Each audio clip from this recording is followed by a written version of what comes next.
In the last year, here locally, we've had the massive Feeding Our Future meal fraud scandal. 60 people accused of scamming the federal program out of $250,000. And now, the Minnesota Attorney General's office is targeting another kind of scheme. Medicaid fraud, allegedly being committed by companies providing personal care assistance services. And according to the AG's office, this is the largest Medicaid fraud case his team has ever prosecuted. Here's Lou. Last week, the AG's office announced the first round of charges involving a company operating here that allegedly stole $9.5 million in taxpayer money.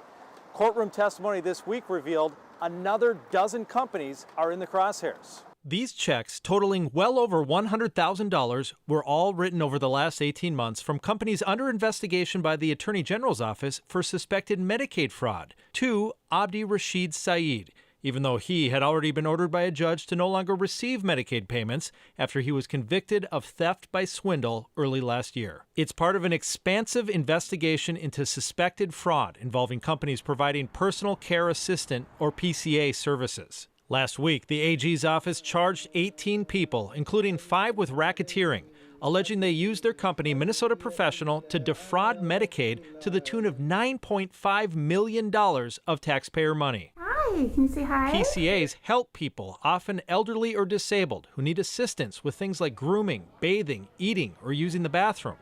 Minnesotans meeting income requirements can receive these services through a Medicaid program administered by the Minnesota Department of Human Services. The PCA companies submit paperwork documenting the services they provided, and they get reimbursements from the state. In the Minnesota Professional case, the charges say they overbilled and double-billed and lined the pockets of friends and family members.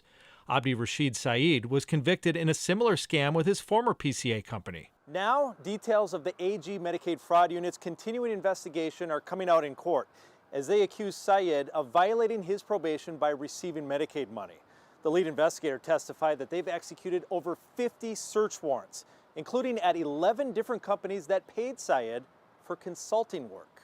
Several of those companies operated out of the same nondescript building on Central Avenue in Minneapolis. Search warrants allege business and family relationships between the owners of the companies and a lot of red flags, such as billing for dozens of the same recipients at the same time. No one from those other businesses have been charged with a crime, but the Attorney General's office says additional charges are expected. I spoke with the attorney for Abdi Rashid Saeed, and he told me that the state has made allegations that do not amount to a violation of his probation, and he says they're confident the court will be able to see that. Back to you.